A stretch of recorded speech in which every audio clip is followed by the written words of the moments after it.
Bonsoir. Nous sommes rendus à notre 5e rencontre sur les sages.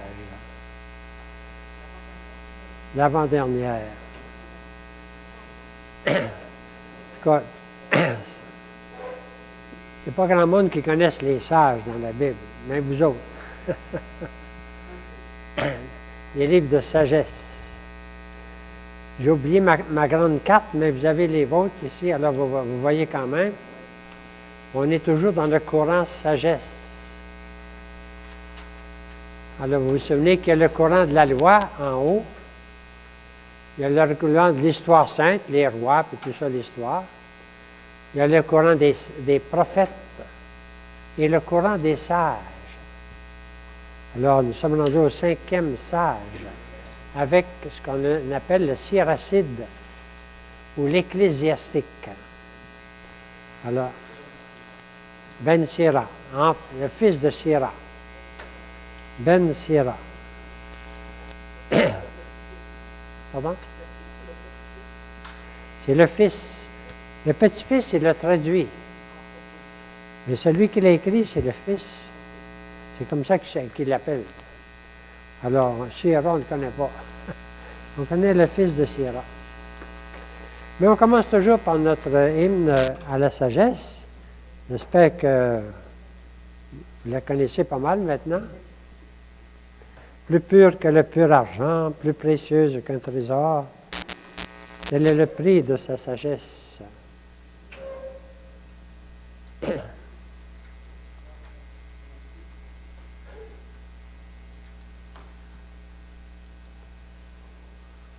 Plus pure que le pur argent, et plus précieuse qu'un trésor, tel est le prix de la sagesse. Bien plus belle qu'un diamant, et que toutes les chaînes d'or, elle est la plus grande richesse, la sagesse.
finir par le comprendre, ce chant-là. Hein?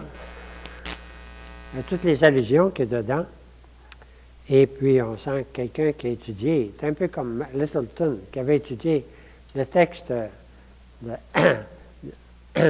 l'Ecclésiaste. Hein? Alors, vous aviez un travail à faire sur l'Ecclésiaste. On va commencer par regarder ça. Moi, je vous proposais une lecture sympathique.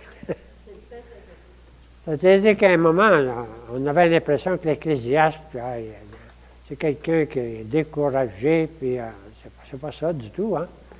Alors, c'est pour ça que je veux dire, faites-en une lecture sympathique, en unissant, on pourrait dire, votre façon de vivre avec la sienne. Alors, voici comment je pourrais procéder. Le « je », c'est vous. Hein? Je regarde le monde dans lequel je suis, un monde changeant comme du vent, mais qui va quelque part, mais qui m'échappe, comme le vent qui disparaît. Alors, vous avez 3 expressions, là. Tous les mots sont usés. On ne peut plus les dire. L'œil ne se contente pas de ce qu'il voit. L'oreille ne se remplit pas de ce qu'elle entend. Rien de nouveau sous le soleil. Ça, c'est l'aspect un peu négatif. Hein? Bon. Mais une fois qu'on a regardé ça, je juge ensuite entre sagesse et sottise, ce qui mène les hommes, pour aujourd'hui encore. Alors, voici ce qui est dit. J'ai eu à cœur de connaître la sagesse et de connaître la folie et la sottise. Ah oui, il faut être capable de juger entre l'un et l'autre. Et ensuite, je regarde ma vie avec ses contraires. Dans ma vie, il y a eu des joies, puis il y en aura encore. Il y a eu des peines, puis il y en aura encore. Tu sais, ça fait partie de notre vie. Alors, comme lui, il le dit à sa façon, il y a un moment pour tout sur le soleil. Un moment pour ça, puis un moment pour ça. Alors, c'est pour dire que ça prend conscience que notre vie est faite de toutes sortes de choses, puis c'est pas fini. Mais je regarde ce qui m'attire, les choses illusoires qui ne dureront pas et je m'en détache. Et le Coëlette veut dire, tout vient de la poussière et tout retourne à la poussière. Tu es poussière? Quand est-ce qu'on dit ça? Le mercredi décembre. Alors, mais il y a aussi des petits plaisirs de la vie qui donnent du goût à la vie. Je les accepte. Mes parents, mes amis, toutes les gâteries de la vie. C'est Dieu qui les met dans ma vie, car Dieu est heureux de ton bonheur. Alors le Coëlette le dit à sa façon, « Va, mange avec joie ton pain et bois de bon cœur ton vin. » Pas si négatif que ça. Hein? Douce est la lumière. C'est un plaisir pour les yeux de voir le soleil. Donc, c'est beaucoup plus positif. Hein? Mais ensuite, je regarde ma mort. La mort est toujours présente dans les textes du Coëlette. La mort est présente. Mais je la regarde avec douceur. Quand tout s'apaise, tout s'éteint en douceur. Les bruits s'éteignent, les lumières, la lumière baisse, puis je vois moins, puis je entends moins. Je suis rendu là. Voici comment il dit. Souviens-toi de ton Créateur au jour de ton adolescence. Il parle à un jeune. Pendant que tu es jeune, mais souviens-toi de ton Créateur avant que s'assombrisse le soleil et la lumière, avant que ne se détache le fil argenté, avant que la coupe d'or ne se brise. La coupe d'or ne se brise. C'est la coupe, excusez, il y a une faute. Avant que la poussière ne retourne à la poussière selon ce qu'elle était. Il y a de l'air à y tenir, hein? Et avant que le souffle ne retourne à Dieu qui l'avait donné. Ah, voilà sa vision chrétienne, sa vision, je dis, de foi. Tout retourne à Dieu, tout vient de Dieu. Alors, crains Dieu et observe ses commandements, c'est là tout l'homme. Tout l'homme. Donc, ça nous donne une bonne idée du Coëlette, qui peut nous sembler au début très négatif, vanité des vanités, mais finalement, c'est un sage. Hein? Alors, comment il dit, je ne l'ai pas mis là, mais c'est ne passe pas la mesure. Tu sais, prends tout avec équilibre et mesure. Ce sont des sages. Ah, nous sommes avec des sages. Ce sont des sages. Mais il y a deux aspects au sage, c'est qu'il donne des bons conseils, c'est un sage. Mais en même temps, il y a un autre aspect qui est très fort, c'est qu'en même temps, il parle de la sagesse. Non seulement il est un sage, mais il parle de la sagesse. Et c'est pour ça que dans chacun des textes, on a mis en valeur un peu les textes où il parle de la sagesse. Et cette sagesse-là, on l'a vu déjà dans les proverbes, hein? Elle est comme personnalisée. Elle devient une personne. Elle parle. Hein? Elle court partout, elle agit. Alors, c'est une personne. Comme elle agit comme une personne, ça prépare quelque chose. Et c'est là qu'on s'aperçoit que les textes de la sagesse préparent quelque chose. Et on s'approche du Nouveau Testament. Et avec beaucoup d'autres textes, nous préparent à la grande révélation de Jésus-Christ. On l'avait déjà avec les prophètes. Vous vous souvenez que le prophète Isaïe, vers l'an 700 quelque chose, il annonçait déjà l'Emmanuel. Emmanuel, Dieu avec nous. C'était une annonce voilée. Il ne savait pas ce que ça voulait dire exactement. Mais ça s'est été confirmé dans la naissance de Jésus. Et c'est écrit dans l'Évangile selon saint Matthieu. C'est ça que ça voulait dire. Alors, c'est une préparation voilée de ce qui s'en vient. Ensuite, dans le même prophète Isaïe, on avait aussi le deuxième Isaïe, lui, il parlait de mon serviteur qui est souffrant. Là aussi, on s'en va vers la semaine sainte. C'était l'annonce de quelque chose. C'était voilé. Qui est ce serviteur? Eh bien, c'est en Jésus-Christ qu'on le découvre. Et dans le prophète Isaïe, on avait aussi le Messie, hein? L'Esprit du Seigneur est sur moi, il m'a envoyé. C'est Jésus lui-même qui va confirmer que c'est lui. Alors, tout l'Ancien Testament s'en va vers le Nouveau. Et puis, on trouve la même chose avec l'idée de sagesse. L'idée de sagesse prépare un peu la venue de Jésus. Je ne sais pas si vous avez remarqué dans la messe de ce temps-ci, quand on acclame l'Évangile, qu'est-ce qu'on dit? Oui, gloire au Christ, sagesse éternelle de Dieu vivant. C'est le Christ qui est la sagesse. On dit ça dans toute la... Alors, on passe vite, mais nous autres, c'est directement dans notre sujet. C'est-à-dire, la vraie sagesse, ça va être Jésus-Christ, mais c'est préparé par tout ce courant de sagesse. C'est pour ça qu'à chacun des textes, des sages, on regarde un peu comment ils parlent de la sagesse. Ça va pour ça? Bon, on va passer aujourd'hui au 5e, le Siracide. Alors, c'était... Donc, il s'appelle Ben Sira, c'est-à-dire le fils de Sira. C'est lui qui a écrit, et puis on l'a appelé l'Ecclésiastique. Quand j'étais jeune, on ne parlait pas de Ben Sira, on parlait de l'Ecclésiastique. Je ne sais pas pourquoi, mais... Pourquoi on l'a appelé Ecclésiastique? À cause d'Ecclésia. Oui, à cause de l'Église, mais pas comme Coëlette. Coëlette, c'était l'Église qui rassemble, le rassembleur. Ici, c'était parce qu'un texte, au début de l'Église, au 1er siècle, un texte qu'on conseillait, ou bien, je ne sais pas si on conseillait ou bien l'imposait, à tous les nouveaux chrétiens, ceux qui se préparaient au baptême, de lire le livre du Siracide. Donc, c'était le livre de l'Église.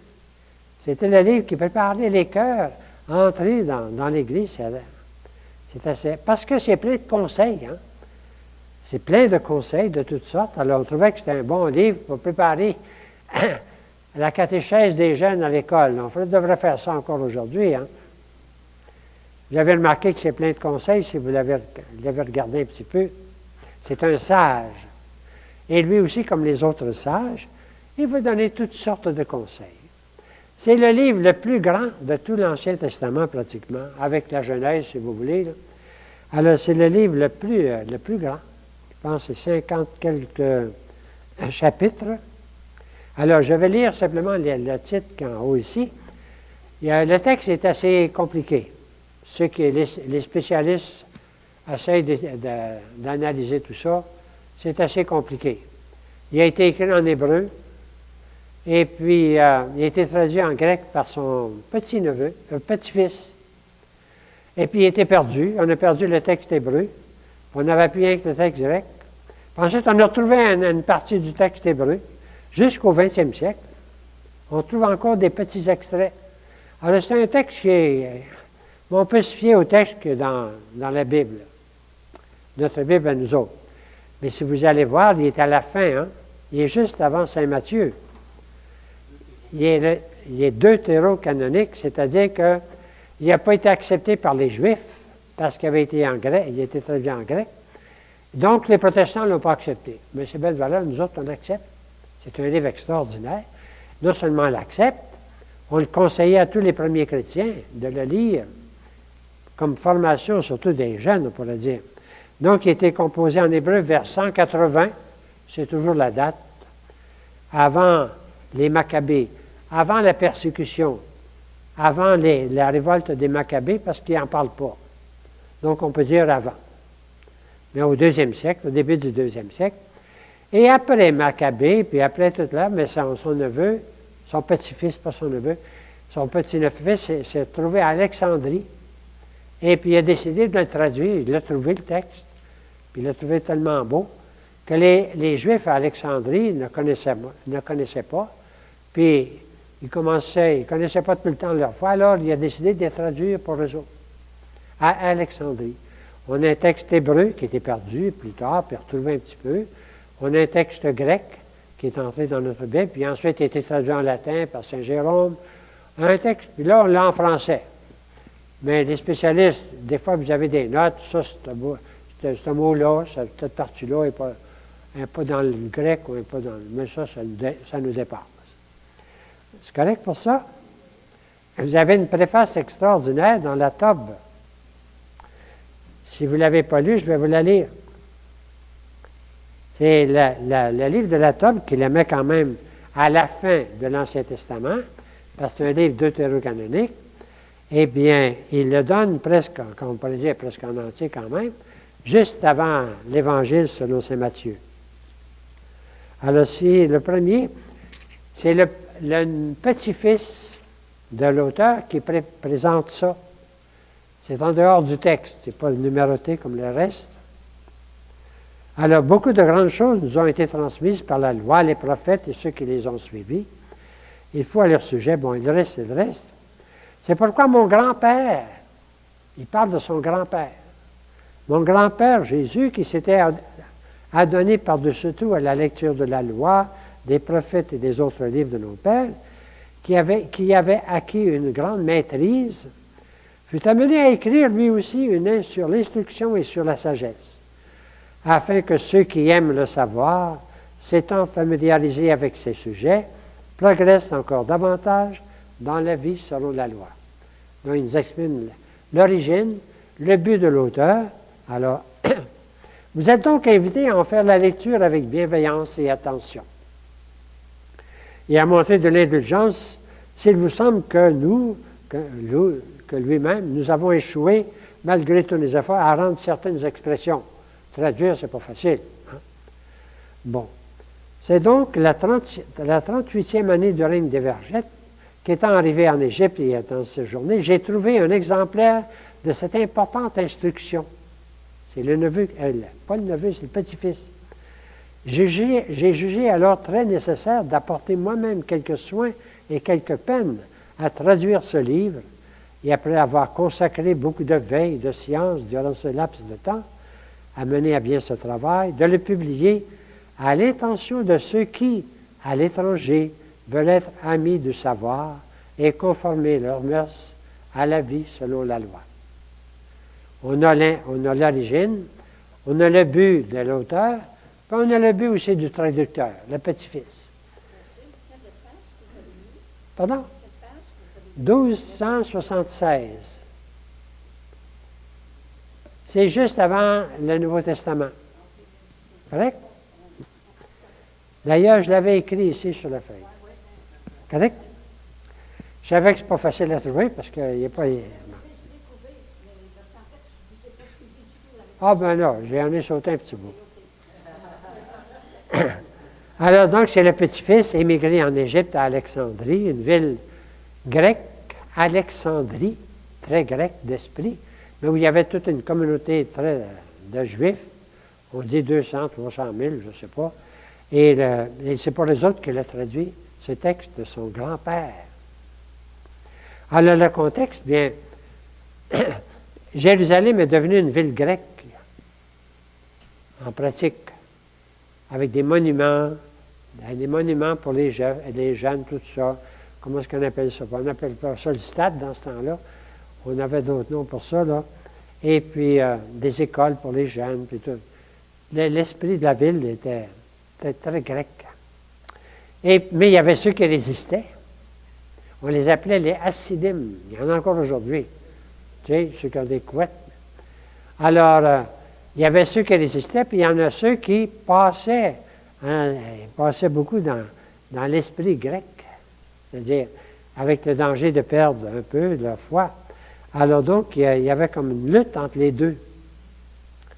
Et c'est de cette lutte-là que va naître l'idée des Maccabées, des Hassidim, c'est-à-dire pour sauver leur foi. On peut dire qu'ils sont plutôt de cette partie-là. Correct? L'auteur aussi a probablement un peu de cette hauteur-là. C'est-à-dire plutôt relié à ceux qui tenaient à leur foi et qui s'opposaient un petit peu à tout l'envahissement de la culture grecque. C'est un citadin de Jérusalem, un maître de sagesse reconnu, un scribe et un voyageur probablement parce qu'il y a beaucoup d'allusions, on sent qu'il est allé partout. Il y a un lien avec les Hassidim, donc, est-ce qu'on pourrait dire les conservateurs ou les purs, les traditionnels, le mot exact c'est pur, les traditionnalistes ou, ouais. Je ne sais pas si, il ne faut pas leur donner trop de mauvais temps. En tout cas, ceux qui voulaient garder la foi. Mais c'est comme un grand-père qui parle à ses petits-enfants. Il parle d'expérience sans heurter personne. C'est un esprit, moi je prends ça dans les auteurs, hein? C'est un esprit sage, équilibré, modéré, prudent. C'est un sage. De tous les moralistes d'Israël, dit quelqu'un, c'est le plus sûr et le plus averti. Il parle de tout, et très longuement. C'est une œuvre immense, 51 chapitres. Je ne vous invite pas à la lire en entier. Bien, vous avez le droit. Mais de la feuilleter, oui. Mon but, c'est de la faire feuilleter, tu sais. Puis trouver, ce texte, ce sujet-là m'intéresse.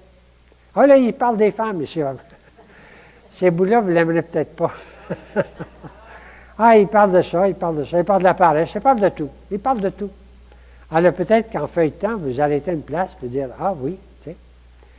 Alors c'est une synthèse de tout le savoir accessible de son temps, religieux, éthique, ça veut dire moral, pratique, un peu comme un manuel d'éducation qui touche tous les sujets et toute la vie. D'où son nom d'ecclésiastique donné par l'Église pour les catéchumènes à qui on conseillait ce livre. Ça va pour ça, comme introduction. Il y a 5 divisions, mais ce n'est pas facile à savoir. On ne peut pas donner un titre à chaque division, donc je ne me suis pas cassé la tête avec ça. Avec les auteurs, ils ne savent pas trop. Mais à 5 places, c'est marqué qu'il y a une nouvelle partie. Hein? Alors, ce qui va nous intéresser, nous autres, ça va être le chapitre 1, le chapitre 24 surtout, l'éloge de la sagesse, et peut-être un petit mot sur la fin, ce qu'on appelle la galerie des ancêtres. On y fait souvent allusion. On en prend. Mettons qu'on a, dans la liturgie, on lit un certain texte sur David, et on termine souvent par un texte de l'Ecclésiastique qui résume. Si on parle dans la Bible d'un texte sur Élie, il y a assez longtemps, pendant plusieurs jours, d'accord, on termine souvent avec l'Ecclésiastique. Vous remarquerez ça. Il va chercher ce qui est bon dans chacun des grands personnages de son histoire. C'est pour ça que c'est long. Alors, il y a 6 chapitres au moins, 7 chapitres sur les ancêtres. Bon, ça va pour ça, comme vu ensemble. Le style, vous allez voir, je vais vous inviter à feuilleter plutôt. C'est un style oral très varié. C'est des conseils. Il utilise tous les procédés littéraires connus. les procédés littéraires connus par les Grecs, tu sais, qui avaient développé beaucoup la littérature, le parallélisme, l'antithèse, la synthèse, l'inclusion, le chiasme. Chiasme, ça veut dire un qui. Hein? En tout cas, ça me prendrait un exemple pour vous le dire. Ça, puis ça va ensemble, puis ça fait un grand X. Bon. Les assonances, les allitérations, ça aussi, c'est des assonances. Plusieurs mots qui commencent par la même consonne. Bon, il utilise aussi tous les genres littéraires traditionnels. Et il introduit le prologue, alors les sentences, les exhortations, les jeux de mots, les proverbes numériques. Ça veut dire, il y a deux choses que j'aime pas, puis il y en a une troisième. Vous vous souvenez, le proverbe, on voyait ça dans les proverbes. La comparaison, l'énigme, la béatitude. Heureux celui.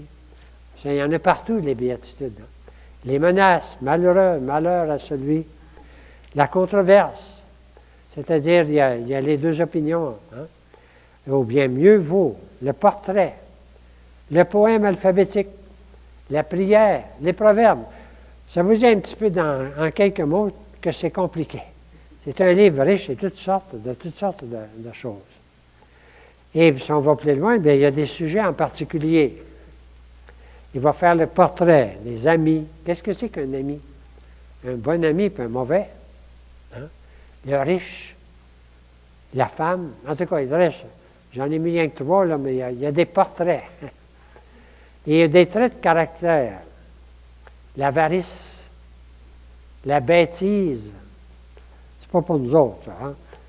L'emportement, la flatterie, l'hypocrisie, la médisance, la paresse, la querelle, la rancune, la timidité, la vantardise. Il n'est pas pour ces affaires-là, mais il en parle. Ça veut dire, il en parle tout le temps. C'est un livre de pédagogie, on pourrait dire morale, facile pour les jeunes, de formation. Mais au cœur, il y a la sagesse. Avant d'aller à la sagesse, je vous invite à tourner la page. C'est-à-dire aller à l'autre page, c'est ça. Pour vous dire, j'ai mis ça, personnellement, je ne le mets pas parce que c'est beaucoup, mais c'est pour vous montrer comment on l'utilise souvent en liturgie. Rien que lire les titres, là, nous dit comment on l'utilise souvent dans notre prière. Alors, je vais simplement les lire avec vous rapidement. Alors, les principaux textes qui viennent du Siracide. La sagesse vient de Dieu, la confiance en Dieu dans l'épreuve, père et mère et enfant, hein? Père et mère, tu honoreras. Bon. Humilité du vrai sage, amour et justice pour les pauvres, la sagesse maîtresse de vie qui conduit, contre les fausses sécurités, les vraies et fausses amitiés, bienfait de la sagesse, hein? Le choix fondamental qu'on a à faire, les dons du Créateur à l'homme, l'appel à la conversion. Et bien, je passe vite sur le numéro 24, on viendra tout à l'heure, le chapitre, discours de la sagesse. 26, l'épouse idéale. Il y a aussi l'épouse qui n'est pas bonne. j'ai mis ce qui est positif ici. Correct? La parole est le reflet de l'homme.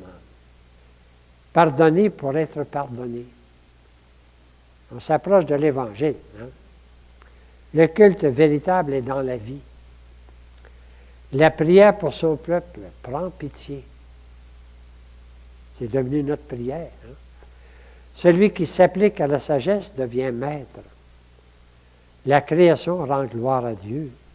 Bon, ensuite, il parle de tous les David puis tous les autres, Élie puis Élisée puis plusieurs autres. Une prière de bénédiction à la fin, une prière d'action de grâce d'avoir été délivré à la fin. Et à la fin, j'ai recherché la sagesse depuis mon enfance. Ça vous donne une idée de tous les sujets qui sont traités dans ce livre-là par le Siracide. Vous pouvez les remarquer chaque fois qu'ils viennent. Je n'ai pas marqué quand est-ce qu'ils viennent tout le temps, mais ça valait la peine de les énumérer. Je ne les ai pas mis à l'écran, ça serait interminable. Correct?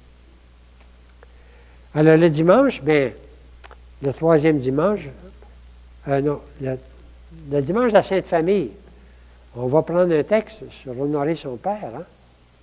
Le dimanche, le 22e dimanche de l'année C, un texte sur l'humilité. Le 6e dimanche de l'année A, la recherche de la sagesse. Le jour de Noël de l'année A, l'origine de la sagesse, un grand texte. L'origine de la sagesse qui vient de Dieu. Ensuite, le 8e dimanche de l'année C, sa parole révèle l'homme. Hein? Et le 24e dimanche de l'année A, rancune et pardon. 30e dimanche de l'année C. Est-ce que vous m'avez suivi? C'est un petit peu compliqué. La prière du pauvre. Malheureusement, il n'y en a pas dans l'année B. On est dans l'année B. On n'aurait pas dimanche. Mais on va en avoir dans la semaine, par exemple. Correct? Alors, sur semaine, vous avez, c'est un peu compliqué à lire ça aussi, c'est le 7e impair. Est-ce qu'on est dans l'année paire ou impair? 2015. Donc, là, on va en avoir beaucoup cette année. Ça, c'est les pages de mon livre. Voilà, ça, c'est pas important, mais je ne voulais pas les effacer. OK. Alors là, on aura les mystères de la sagesse. Le 7e dimanche ordinaire de l'année impaire. Est-ce qu'on s'est rendu au 7e avant le carême? Je ne suis pas sûr. Ou bien c'est un qu'après la Pentecôte. C'est-à-dire, là, c'est sur semaine, ce n'est pas des dimanches, ça. C'est lundi, mardi, mercredi, jeudi, vendredi. Donc, pendant une semaine, on va lire le texte du Siracide, le mystère de la sagesse. Mon fils, prépare ton âme à l'épreuve. Hein. L'aimer, la sagesse, et aimer la vie. Ne sois pas présomptueux. L'ami fidèle, qu'est-ce que c'est? Jusqu'au samedi, c'est la création de l'homme. Et le 8e dimanche, la 8e semaine, ça va être après la Pentecôte, ça. Revenir au Seigneur, l'offrande agréable au Seigneur, prière pour la délivrance, Dieu créateur de l'univers, l'éloge de David, l'éloge d'Élisée et d'Élie, l'éloge d'Élie encore, et la recherche passionnée de la sagesse. Oui. Bien, vous voyez, oui. Je n'ai pas comparé les proverbes peut-être, mais comme Ancien Testament, oui. Oui, c'est un des livres les plus utilisés parce que c'était le livre qu'on conseillait à lire aux jeunes, tu sais, au début de l'Église. Alors, quand on a refait avec c'est seulement depuis Vatican II, ça. Quand j'étais jeune, nous autres, on avait rien que le carême qui avait des évangiles chaque jour. Il n'y avait pas un évangile chaque jour là, quand j'étais jeune. C'est depuis Vatican II, ça. On a puisé beaucoup dans le Siracide. Oui, oui. Ou puis tu as souvent le même. Tu as toujours la messe des morts. En tout cas, quand j'étais jeune, il y avait 5 fois sur semaine, c'est la messe des morts en noir. Bien, c'était ça. On a changé ça à Vatican, tant mieux. Alors, si vous allez à la dernière page, vous aurez à découvrir vous-même les textes que je vous propose de chercher, à lire les titres, à feuilleter. Remarquez où est-ce qu'on parle de l'amitié. Il y a des belles paroles sur l'amitié. Mais je ne vous donne pas la réponse. Correct? J'ai failli pas mettre la référence pour vous faire chercher, mais là, ça aurait été passé parce qu'il y a des titres. J'ai fini par mettre la référence. Il parle d'humilité, de l'amitié, de liberté, hein, de richesse, de l'orgueil, des pauvres, d'aumône, de la création, des ancêtres, des songes. Ça, c'est pour aujourd'hui. Hein?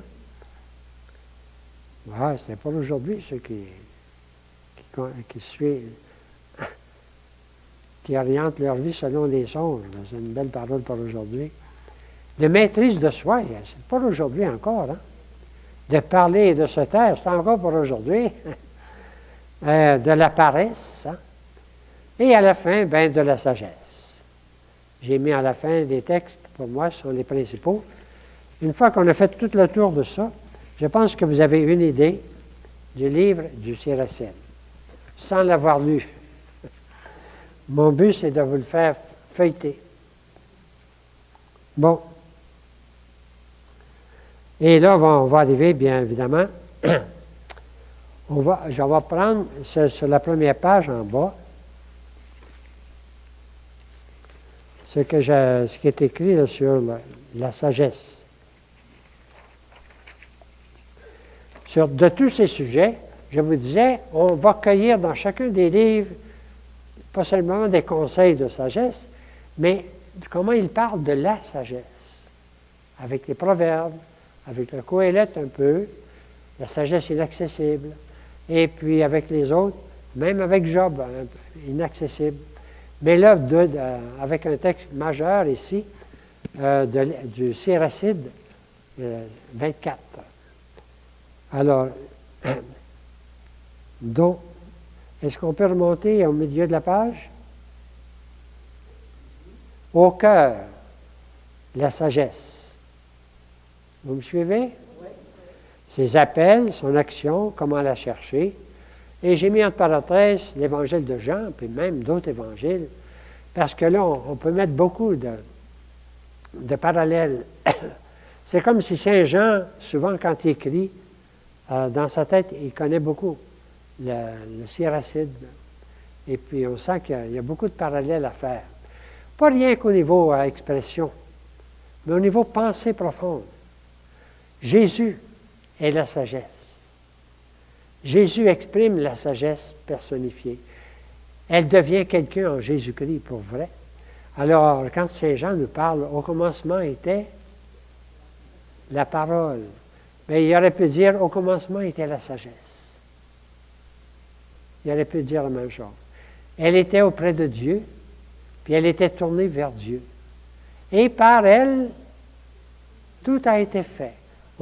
Alors, ce sont tous les textes de la sagesse qu'il reprend sur le mot verbe, parole, fils, sagesse, c'est Jésus-Christ. Hein?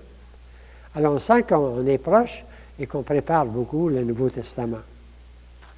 Alors, pour le lire, bien, les principaux extraits, c'est dès le début du livre, le chapitre 1, de 1 à 10. Déjà, on a un peu cette grande vision du mystère de la sagesse. Sa naissance éternelle. Comment on l'avait déjà vu avec les proverbes, comment il s'amuse avec la création, là. Elle ici, elle est créatrice, puis elle vient habiter chez nous. Elle vient habiter chez nous.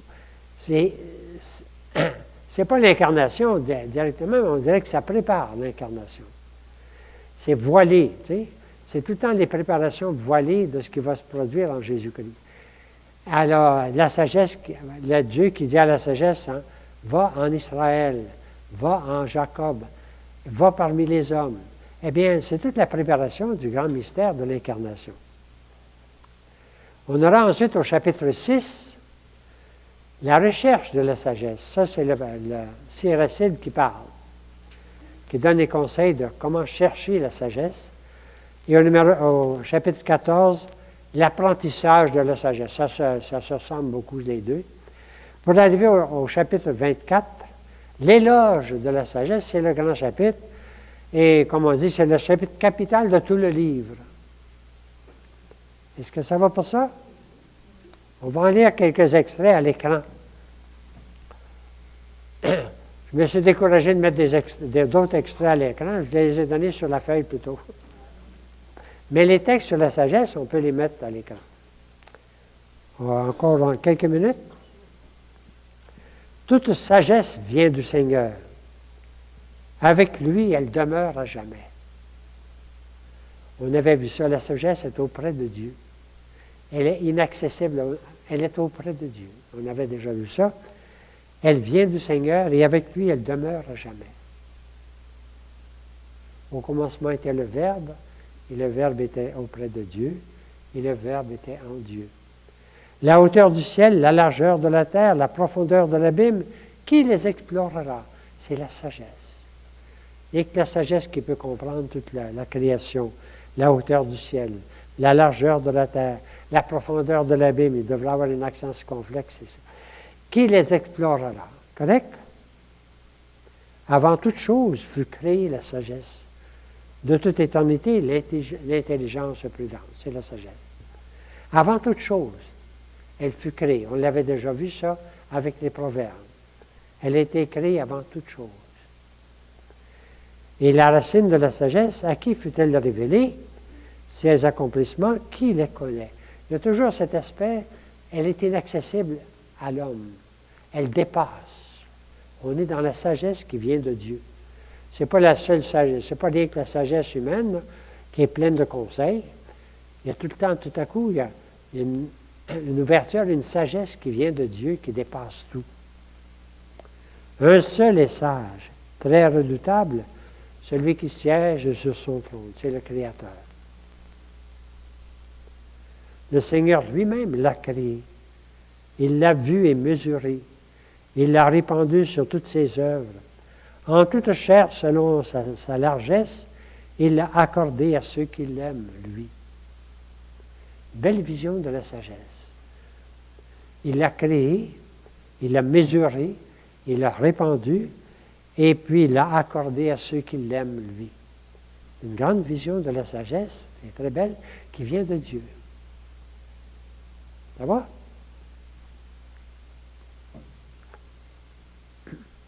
On est toujours dans le premier chapitre. La plénitude de la sagesse, c'est la crainte du Seigneur. Elle enivre les hommes de ses fruits et ses rameaux sont une longue vie.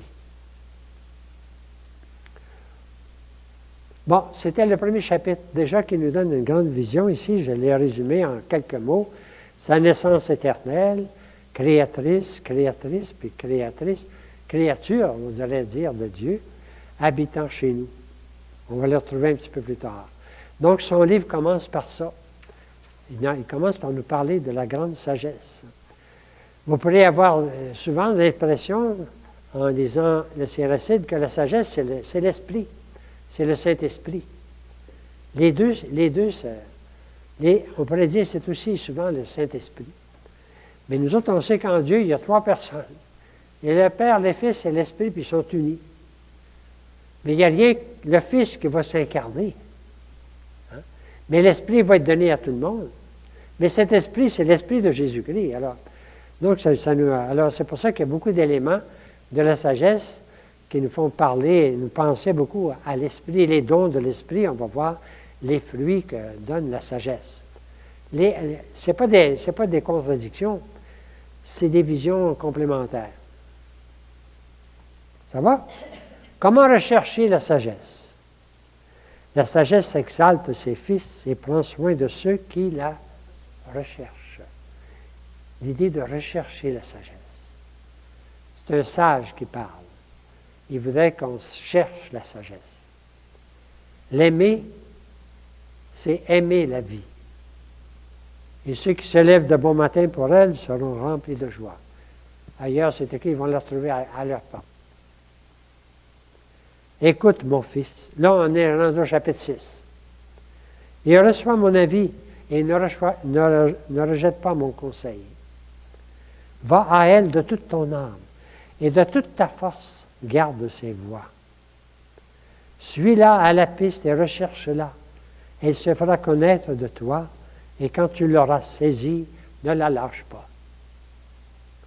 Donc, ça va? On est au chapitre 6, très beau. Il nous invite à chercher la sagesse. Et quand on l'a trouvée, lâchez-la pas. Car à la fin, tu trouveras en elle le repos. Elle se changera pour toi en joie. Si tu aimes écouter, tu apprendras. Si tu prêtes l'oreille, tu deviendras sage. C'est tous les niveaux de la sagesse. La sagesse humaine et la sagesse divine. Ça s'entremêle, je pense, dans les deux. Alors, comment l'apprendre? La recherche puis l'apprentissage. Heureux l'homme qui s'applique à la sagesse et qui exerce son intelligence à raisonner. Là, on est revenu sur la sagesse humaine, qui en médite les voies dans son cœur et réfléchit sur ses secrets.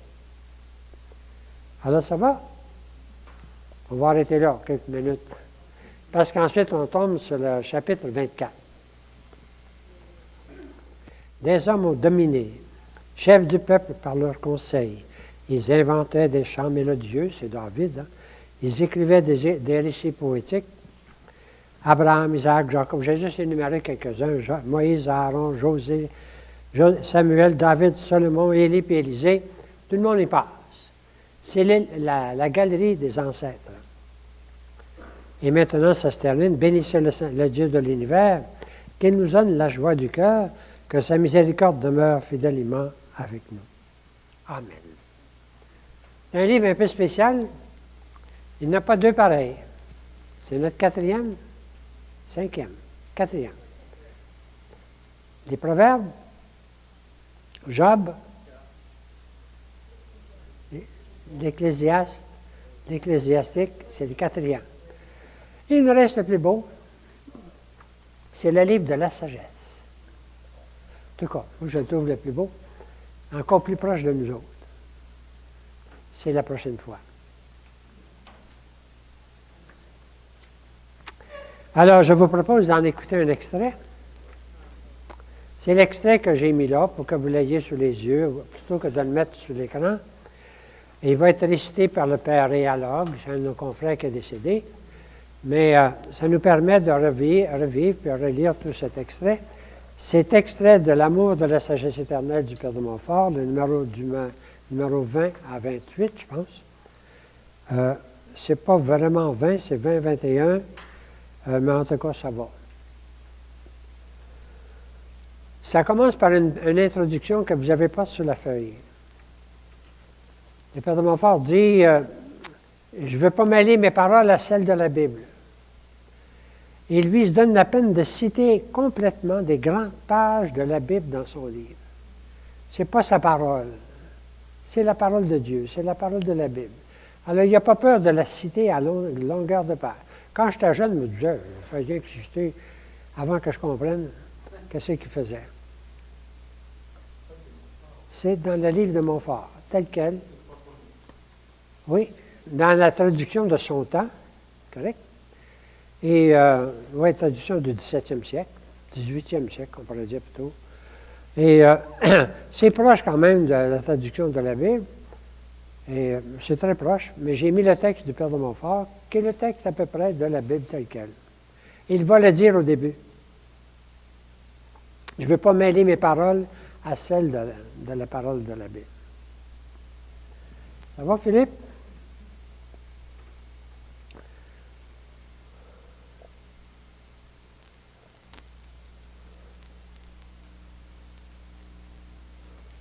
Voici comme la sagesse même déclare ce qu'elle est, par rapport à ses effets et ses opérations dans les âmes.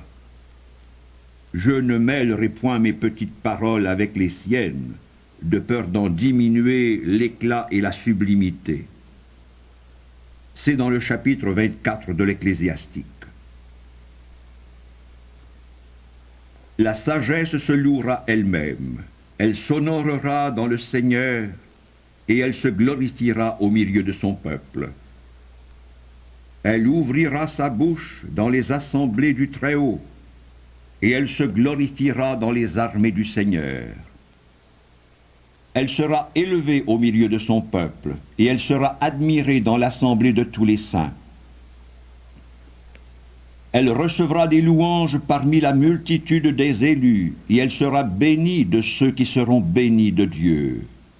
Elle dira, « Je suis sorti de la bouche du Très-Haut, je suis né avant toutes les créatures. C'est moi qui ai fait naître dans le ciel une lumière qui ne s'éteindra jamais et qui est couvert toute la terre comme d'un nuage. J'ai habité dans les lieux très hauts et mon trône est dans une colonne de nuées. J'ai fait seul tout le tour du ciel. J'ai pénétré la profondeur des abîmes, j'ai marché sur les flots de la mer, et j'ai parcouru toute la terre. J'ai eu l'empire sur tous les peuples et sur toutes les nations. J'ai foulé par ma puissance aux pieds les cœurs de tous les hommes, grands et petits, et parmi toutes ces choses, j'ai cherché un lieu de repos et une demeure dans l'héritage du Seigneur. Alors le Créateur de l'univers m'a donné ses ordres et m'a parlé. Celui qui m'a créé a reposé dans mon tabernacle. Et il m'a dit, habitez dans Jacob, qu'Israël soit votre héritage et prenez racine dans mes élus. J'ai été créé dès le commencement et avant les siècles. Je ne cesserai point d'être dans la suite de tous les âges, et j'ai exercé en sa présence mon ministère dans la maison sainte. J'ai été affermi en Sion, j'ai trouvé mon repos dans la cité sainte, et ma puissance s'est établie dans Jérusalem. J'ai pris racine dans le peuple que le Seigneur a honoré, dont l'héritage est le partage de mon Dieu, et j'ai établi ma demeure dans l'assemblée de tous les saints. Je me suis élevé comme les cèdres du Liban et comme le cyprès de la montagne de Sion. J'ai poussé mes branches en haut comme les palmiers de la montagne de Cadès et comme les plants des rosiers de Jéricho. Je me suis élevé comme un bel olivier dans la campagne et comme le platane qui est planté dans un grand chemin sur le bord des eaux. J'ai répandu une senteur de parfum comme la cannelle et le baume le plus précieux, et une odeur comme celle de la myrrhe la plus excellente. J'ai parfumé ma demeure comme le thorax, le galbanum, la boîte de parfum, l'onyx, la myrrhe, comme la goutte d'encens tombée d'elle-même, et mon odeur est comme celle d'un baume très pur et sans mélange.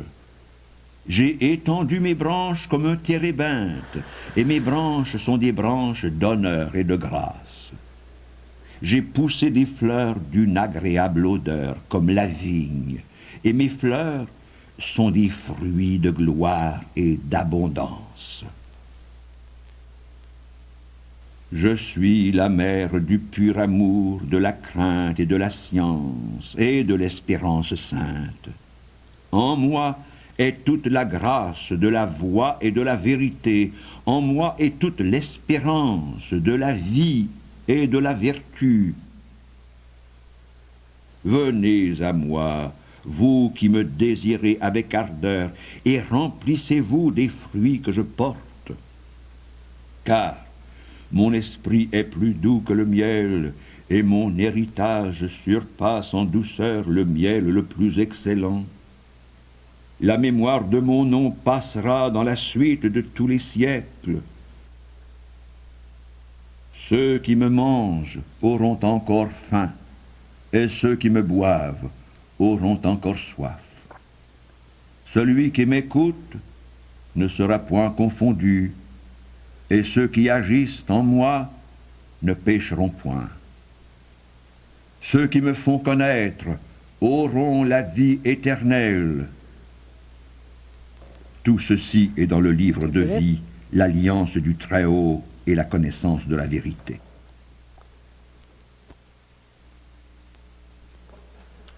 Ça va?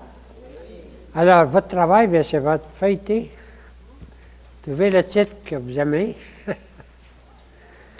et trouvez un texte qui vous attire, qui vous intéresse, parce que c'est 51 chapitres. Mais si vous feuilletez, vous serez un peu... On va dire, vous allez les remarquer un petit peu quand ils vont passer dans la liturgie. C'est un grand texte de l'Ancien Testament. C'est le plus long. C'est un sage qui parle à son petit-fils.